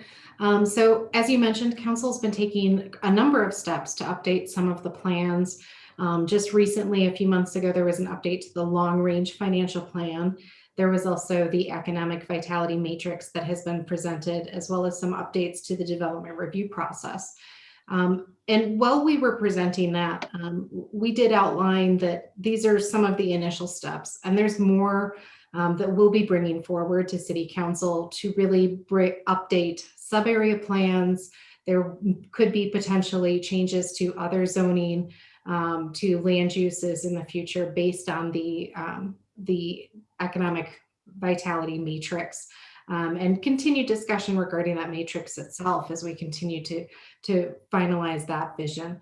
But you're correct. There are a number of sub-area plans within Broomfield that were created 20 or 30 years ago, and definitely are plans that don't reflect the mixed use vision that we have for a lot of areas within Broomfield. This particular area is not subject to a sub-area plan that's older like that, but we will see potentially requests from developers to update the comprehensive plan or some of the zoning that's put into place in response to changes in vision. And that is really why the development review process exists for the City Council to consider those changes over time. Awesome. Thank you very much. I'm also wondering too, if there's a possibility of, if we do mixed use in that area, could we focus on, if, I don't know, maybe there's a senior component, or, maybe there's a better area for Village Capital. So I look forward to that conversation. I'm wondering if there's a timeline on when we can expect to get more information. Councilmember Tessier, I'll jump in. Sounds like Ms. Hoffman also has some more to add. We don't have a specific schedule ahead for you in regards to sub-area plans. And at this point in time, much of the requests for the zoning changes will be development driven. But I believe Ms. Hoffman may have more to add regarding the economic vitality efforts. Thanks, Anna. I appreciate that. Councilmember Tessier, a little bit on your last question and then a little bit on this question, as they are just completely integrated. So not unlike what Anna was talking about with regards to the economic vitality plan, taking into account the comprehensive plan, also taking into account the long-range financial plan. So no longer are we looking at those isolated. No longer will any of those plans be discussed, communicated, and then shelved, only to be reviewed 5 years later. Again, it's a very comprehensive approach that it's multifaceted. So each one of our committees will be meet and greet engaged with the other committees, so that our Affordable Housing Committee will understand what LARC does. LARC will understand what the Affordable Housing Committee does. They will both understand what the Sustainability Committee does. So again, from kind of that grassroots. The second piece to your question on timeline, I would venture to guess, depending upon the outcome tonight, the this developer will be in contact with staff to say, let's see where this conversation can go. I'm seeing a nod from Mr. Myers, and I'm hoping that's the case. I do absolutely love this project. I believe that, you know, we need ward integrity, we need opportunities for diversity, we need opportunities for inclusivity, and that is spread throughout all of Broomfield in my my humble and very researched opinion on housing for all. I feel like my statement, I'll move I have one more minute, and I just want to be clear that, you know, I want to work together with our communities as we fulfill our priorities of affordable housing and pivot with grace and inclusivity. That we have a huge opportunity here. Affordable housing does not diminish property values, and in some cases, it improves values. I feel like a lot of the issues that were brought forth, such as traffic and school, were appropriately addressed by this developer. This land will be developed. We just don't know what it's going to look like, and I'm hoping that we can find the best fit for this community. I think that affordable housing, yep, I said that. And you know, I actually want to close and honor that, that we have a responsibility to acknowledge that the land we call home was once inhabited by indigenous nations, the Cheyenne, Comanche, Arapahoes, the Sioux, the Cherokee, and the Iroquois, before we have ever settled. And so my heart is filled with deep remorse for the damage we've done when settling and colonizing. So Broomfield and I want to do my part as we continue our work on our priority of diversity, equity, inclusion, and accessibility. I honor this land and the people who were here before us, and I will continue to be an ally and fight for justice by being aware of, acknowledging, and making reparations, and continuing to keep inclusivity at the forefront and eradicating oppression and racism for all. This is a huge, important piece for us to recognize. And I want to thank everybody for their time. I know that we can come up with something that will be acceptable for everybody. So thank you very much for your time. Thank you. Next is Councilmember Schaaf. Thank you, Mayor Pro Tem. Thank you to the residents, the members of Lurch, as I've heard them referred to tonight. I guess there's an H in there now too. And I appreciate the Ward 2 council members for their dedicated time to this project and to the area residents. I've gotten to talk with both of them, and you know, just the amount of time that they put into this project is huge. So thank you for your dedication on this. You know, one of the concerns that we heard about this property, not so much the project, but the property, is the amount of fill dirt that has been added to this property, which has significantly raised the grade level from what was approved before. So for staff, is there something within the PUD that basically establishes that that the height limits that have been granted for this PUD would be going from the historical grade, or are there things that need to be done to ensure that either that fill dirt is removed at a certain point before development can happen on this project, or that those heights take into effect the amount of fill dirt that's on this property? Thank you for the question, Councilmember Schaaf. There is nothing specific in the PUD plan that specifies that the height must be measured from the historic grade. However, staff has routinely, as we meet with potential developers, referenced this either in pre-application, formal comments. We have identified it in our staff memorandums as well, because we do feel that this is important, that the developers are aware that we will expect that the maximum height would be measured from the historic grade, and either the height restored or a lower building proposed on the increased grade. But this has been identified for a long time by the residents in the surrounding area as a concern, and we have continued to identify that as a key issue with each proposal that's been brought forward.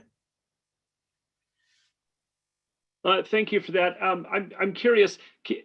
One of the things that that concerns me is that while this is knowledge of the staff that we have right now, I'm worried about down the road that knowledge disappears, and we've seen staff turnover in the last couple of years, and so I'm concerned about that knowledge being lost at some point. Is there a way to basically ensure that this is embedded within that zoning or within the PUD, so that knowledge is a part of this parcel and it continues to move forward with the knowledge of basically what you said? Councilmember Sheff, that's a great point. I'm going to answer it in two parts. One is that by including it in our staff memorandums, we feel that we have documented it for the record, that if a developer were to pull these prior concept review reports, this is clearly identified as a concern. And as part of our practice, staff does pull prior concept reviews to review previous issues for projects. The second would be whether you can amend a PUD plan. And our code does have an allowance for the city council to initiate amendments to a PUD plan, but it does require public hearings and notice to a property owner. There's procedures in place.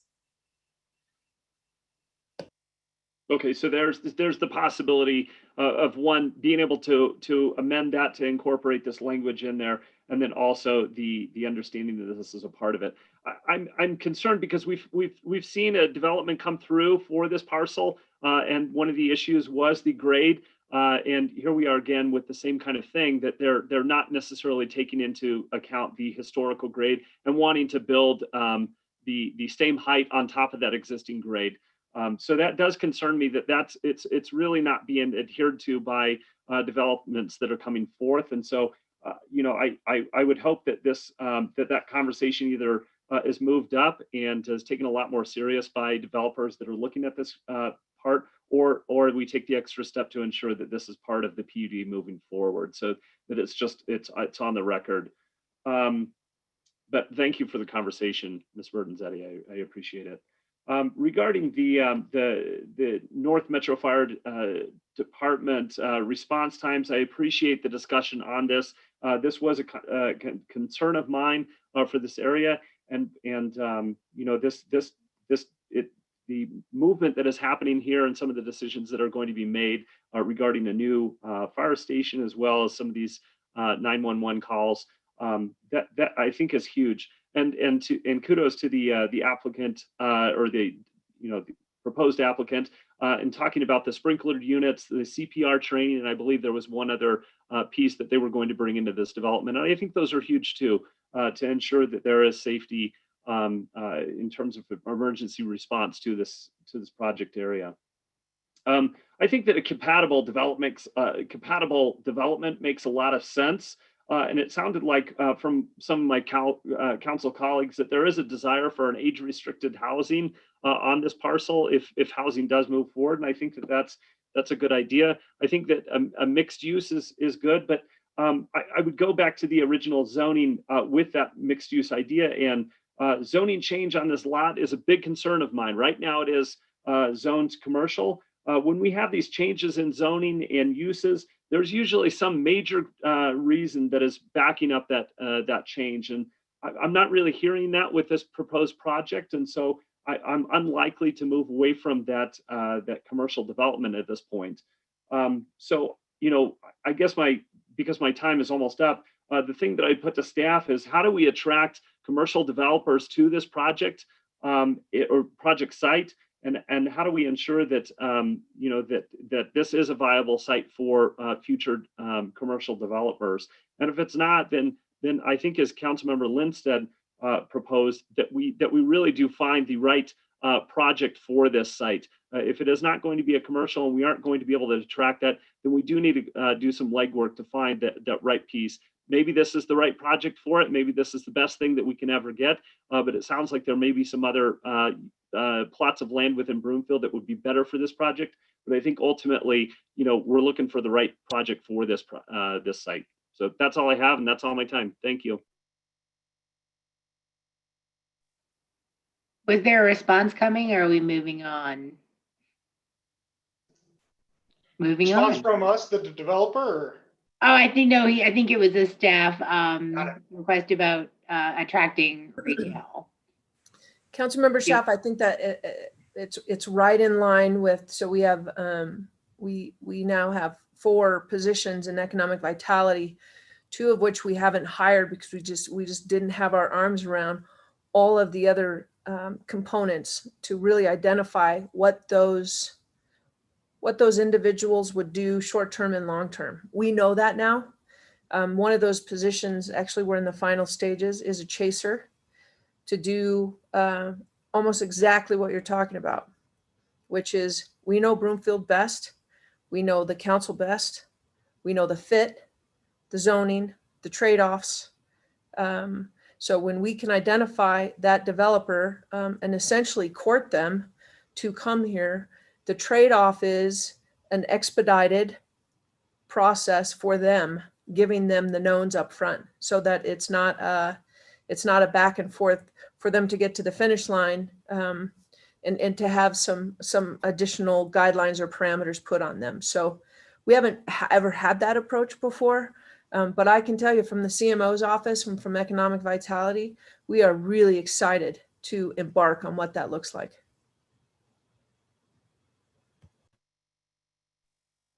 Thank you, City and County Manager Hoffman. Next is Councilmember Law Evans. Thank you, Mayor Pro Tem. I appreciate all the thought. My gosh, there's a lot of different people who have had a lot of different thoughts about this project, and I really appreciate everyone spelling their thoughts out so clearly. I'll just say right now, I'm not in favor of this project as it currently stands. I do see the need for affordable housing, but this just does not seem like the right spot. And I won't belabor that point because my fellow council members have already talked a lot about that. My major issue with it is the impact to our long-range financial plan to go from commercial zoning to the residential zoning. Well, that's my major concern. I'm also worried about the parks, the grading, et cetera, et cetera. But I want to go back for just a moment and go back to what Manager Hoffman was just talking about with regards to a chaser and getting economic development, because I'm having a real hard time seeing that there's kind of envisioning where I would steer this property in terms of a market-based solution. So let's face it, the reason that it hasn't gone anywhere for a while, well, my suspected reason is that there are no rooftops, not enough rooftops around it for a retail, certainly not for a grocery store, as we've seen grocery stores in the past, but for any other retail or even retail type development. There's just not enough rooftops in the area. There's the huge mass of the airport and whatnot, and to the west, and open space to the north. There's not an awful lot to the east, some, and between Broomfield and Westminster, there's not even that much to the south and southeast. So I think getting a market-based solution that involves a significant retail component, I don't see it. I just flat out do not see it. I think that there are too many other retail opportunities along the Front Range for developers to pursue. So that leaves us, if we're looking at a commercial solution for office space, and I think after our pandemic, you can kiss office space goodbye in any development for a long time, or, cue the scary music here, some sort of a flex space industrial warehouse type situation. And my guess is that the neighborhood is not going to be thrilled with any kind of flex space going in there. Just for comparison, look at, I think it's a FedEx facility just on 112th maybe. So I'm having a real hard time, and Jen, I'd love to hear your thoughts on this, or anyone else on staff. I'm having a real hard time envisioning what sort of commercial solution is going to go in on this property. Even with the best chaser in the world, if the market doesn't support it, what are we going to do? So Jen, any thoughts? Thanks, Councilmember Liz. I appreciate that. I appreciate the question. So let me qualify. Sure. And that is, we're excited about the chaser position for several other pieces of property in those 34 square miles. This is a tough site. Managing expectations on the front end. Again, the grading there is remarkably tough. Yeah. The drainage, all of those geographical hurdles, to Councilmember Schaaf's point, with regards to, the fill dirt and the elevation.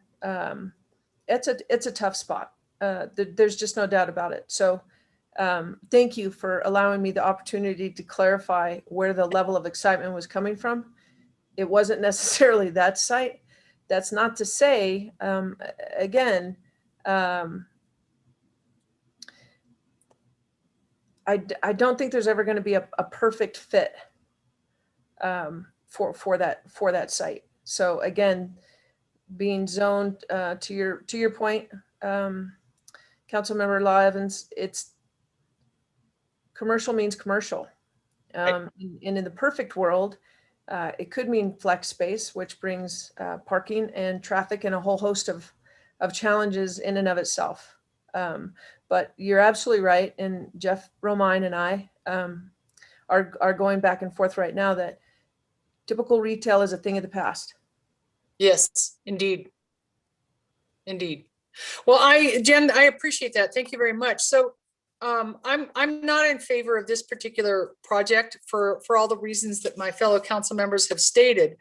But if I can talk for a moment to the neighborhood, I guess I would ask you to be careful what you wish for, because this, as I think Councilmember Tessier noted a few moments ago, this property, we all hope will get developed at some point, but you have enumerated all the reasons that you are against some sort of a multifamily / affordable housing on this project, on this piece of property, I'm sorry. But think about what the alternatives are. We all want to have a neighborhood bakery and coffee shop. That's not going to happen. There's no way the market will ever support that, unless you all get together and decide to buy the property and subsidize a bakery and a coffee shop, with probably some cute little French bakery, right? With that makes the pastries that are just melt in your mouth. Not going to happen. So this is to the neighborhood. You need to start thinking about what is acceptable. Is flex space acceptable? Is self-storage acceptable? Is because you're not going to get what you want. The market isn't there. And as Manager Hoffman and Mr. Romine just talked about, typical retail is a thing of the past. We don't know what it looks like in the future, but you're not going to get your bakery and your coffee shop that everybody wants. So think about that as you have your task force still meeting. When you go high five with your success tonight, based on our comments, start thinking about the next steps. So anyway, those are my words of, well, I doubt their wisdom, but those are my words at any rate. Thank you very much. Thank you. Councilmember Lim? Yes, thank you. I had several questions directed, I think, at staff. What was the conversation? I heard that the developer referred to the fact that they presented the mixed-use option to the Housing Advisory Committee in conjunction, in addition to the all housing proposal. And I didn't see anything about that in the memo. I just heard the developer refer to that was presented at the Housing Advisory Committee. Is that true that both options were presented? And if so, what was the reaction of the Housing Committee to the mixed use option? Because it just, in our memo, it just kind of said the Housing Committee is still encouraging conversations to go forward, that kind of thing. Councilmember Lim, we did not include it in the staff memorandum since the alternative A and B were not included in their concept application, but the applicant is correct. They did present an alternative when they went in front of the Housing Advisory Committee. HAC did not indicate a preference for either of the proposals, since both proposals still included affordable units and affordable housing for the residential components. And they really thought that the option A versus option B in this instance best rested with the City Council. Okay, the other thing that was confusing to me in the applicant's presentation was that they presented that the tax revenue from the all housing option would be greater than the mixed use option. And that flies against everything that's in my head about how we're supposed to be promoting commercial with our long range financial plan. So did staff see that in the applicant's presentation, and did that make sense to staff? Councilmember Lim, I believe what they were referring to were the taxes collected and the fees collected with the building permit, and those would be greater for the residential in this instance than a commercial. But you are correct. In the long-range financial plan, in our modeling, the revenue is increased with including commercial within the corner. And the applicant may have more details about how they ran their analysis and the difference between the two, but that was my working assumption when they presented those numbers. Okay, and could the staff give some historical background to why in March of 19 was there a concept plan reviewed for assisted living, and previously in December of 18 there was a senior independent living community reviewed and a concept review, and why those did not go forward? Councilmember Loom, we are not always informed why an applicant may choose not to pursue a concept review. We may just not interact with the developer. In those instances, there were concerns identified during the concept reviews, including increases in height and the change in use, as well as the long-range financial plan impacts and traffic, if my memory is serving me correctly from those concept reviews. So there were some concerns identified by council, the Planning and Zoning Commission at the time, as well as residents who spoke during the concept meetings. Okay, thank you. I did visit the site on Saturday and did see the obvious concerns of the grading and I appreciate Councilmember Schaaf's comments that we should get something in writing if possible, that what planning's policy is to go back to historical grading, especially in that area. It was obvious it was needed. My other question is about drainage. So we had one of the main presenters, Ms. Strauss, referred to the fact that flooding and draining problems in Skystone were caused by, I would paraphrase, insufficient Broomfield oversight at the time. And then we had an email from a resident today, I think it was, asked questions about, is that northern parcel actually going to end up being part of a floodplain if there's more pavement covering the area and there would be more drainage issues? Could staff address those statements about flooding and drainage? Sure, Councilmember Lim, we at the concept stage do not get a lot of details regarding the grading and the drainage plan. It is the northern parcel, you're correct, is immediately adjacent to a floodplain. Brimfield's floodplain engineer would review any of the site development plans, including grading and drainage plans as this moved forward to ensure that it complied with Brimfield standards if this plan were to move forward. Okay, thank you. I'm certainly in favor of the staff looking into how this may could become a mixed-use commercial area, and as a compromise, recognizing that, that commercial component is going to take different flavor than perhaps the residents want post-COVID. So those are my comments. Thanks. Thank you. Next, we have Councilmember Anderson. Thank you. I just want to start by saying that I appreciate the presentations and public comments tonight. This was very helpful. I think it's important that we note that we have received support for the quality of the PEDCOR projects, specifically regarding the development of the Larkridge apartment homes in Thornton, in a letter of support from Mayor Coolman, that this is a project that we can't echo that enough, that this is a quality project, that the company does good work. However, the residents and staff have indicated concerns that must be addressed. I want to echo the comments about managing expectations and the difficulty of development at this site. And I do support Councilmember Lindstedt's request to look at options to see if there's a better location for the affordable housing project somewhere in this area, to keep it, to not move it so far away, but just to look around at alternative sites. I also support Councilmember Schaaf's request to document the historical grading requirement so it is not lost over time. I can definitely see that becoming muddy over time. And the zoning change on this lot from commercial to residential and the impact to our long-range financial plan is concerning.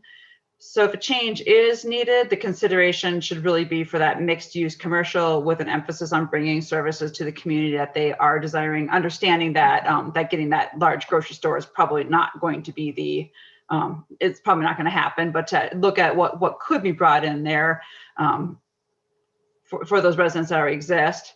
And I also want to echo the our appreciation that North Metro is addressing the response times and that progress is being made. So I guess I'll leave it at that too. I would like to put the emphasis on that search for the potentially better site, but not to lose this conversation. And I will leave it at that. Thank you. Thank you. Next is Councilmember Henkel. Thank you. Thank you all for being here tonight. I know this is a contentious subject. I'll try to be as quick as possible.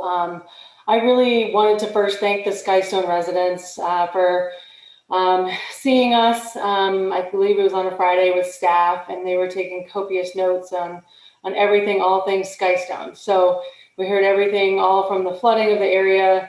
I did get to see the topography of the area. It is a really hard place to build, and I actually had a hard time even imagining something being built there, to be honest with you. It felt like a tight space. It also felt, the grading, I can definitely see how that's a problem. So I just want to thank the Skystone residents for taking, time out of their day to really kind of educate us on the area. I really had questions about the emergency response, so I'm glad that was addressed, and also the flooding. That's very important to me. I know that those residents have gone through a lot when it comes to the water issues. I do want to support, Councilmember Tessier and Lindstedt. We want to find the best fit for this project. I don't want to lose affordable housing. I think it's important in Broomfield. And I just want to reiterate, of course, the mixed use is going to be good. I do want to emphasize that a lot of the residents complained, and rightfully so, that if they want to eat lunch, they have to go to the airport.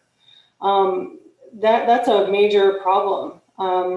So I really want to make sure that we're intentional about, this mixed use. We do have, developments coming in, and they're kind of taking shape actually in retail and commercial. So I kind of want to push back on that idea that we can't have any commercial there, because I think we can. So maybe it's an experience type retail. We need to get creative, but we can't lose that, that for our financial goals for Broomfield. I did have two questions. I think one is for staff. One I think is for the developer and or staff. I'm not really sure.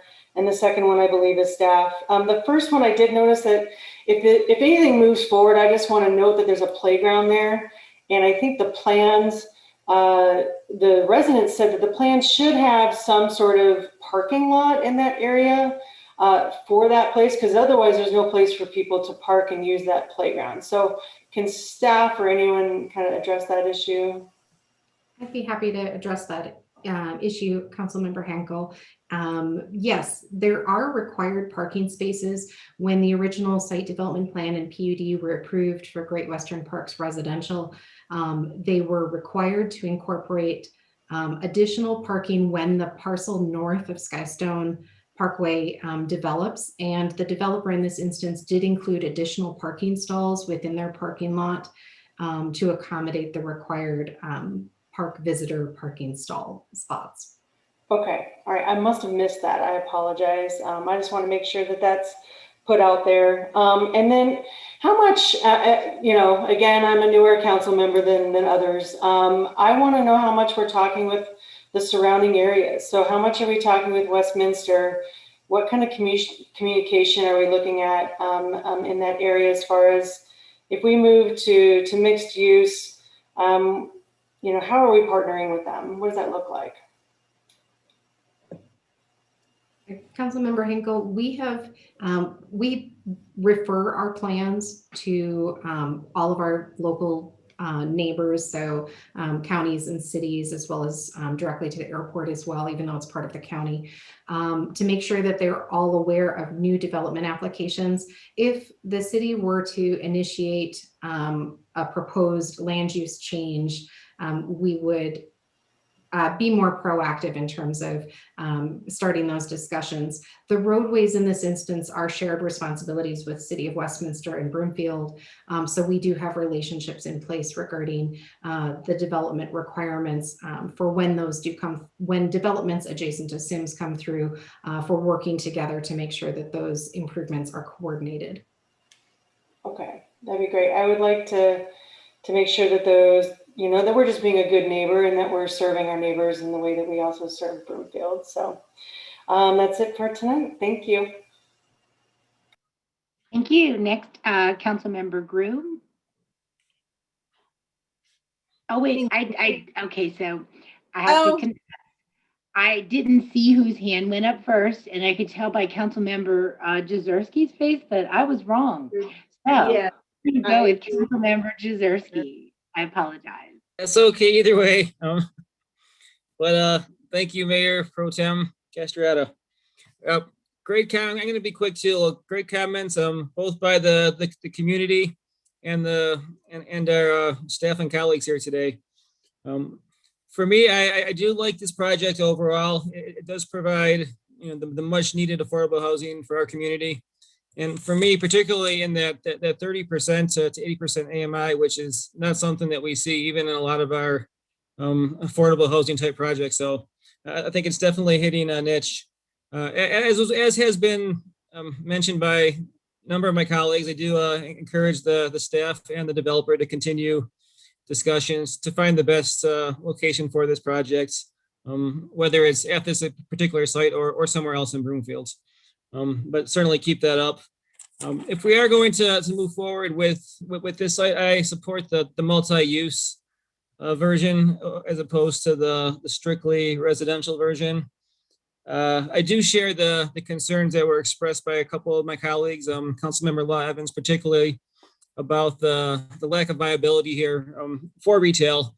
And I get that. I've drove down to that site on my own, and it is fairly isolated. And as what we've seen from the fire department, it's not easy to get to down there. And I think any retail that's going to be in this area is going to be serving the residents and the workers nearby. It's not really going to be something that most people outside the area are going to go down there and visit, unless it's really a destination restaurant. So, you know, based on that, I'm not sure I could support large scale retail, but with the multi-use method, that's a bad word, but if we go multi-use, then I think that, you know, if there are some smaller coffee shops or lunch type restaurants, there's a possibility that those can be supported, and not only by the residents, but by some of the office and commercial that is already adjacent to that project. So I guess overall, I was also happy to hear that the height concerns, which I know a lot of the neighbors have mentioned is being addressed. So that should be something that is not a concern of those folks going forward.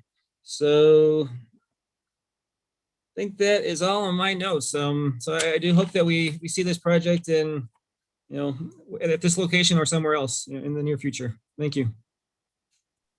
Thank you. Councilmember Groom, thanks for your patience. Thank you, Mayor Pro Tem. And thank you, the Skystone residents. That was eloquently stated comments and seemingly very well coordinated. I appreciate it. And thank you to the developers to bringing this to Broomfield. A great idea, and hopefully we can find a space for you guys here in our 30 square miles.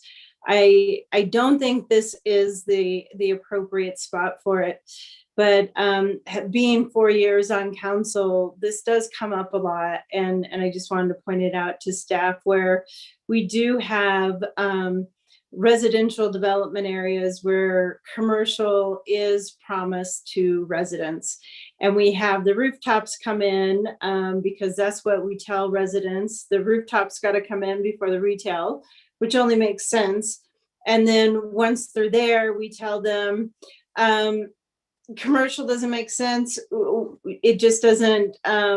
It doesn't make sense to put a coffee shop or a little restaurant here because it's not economically feasible or viable.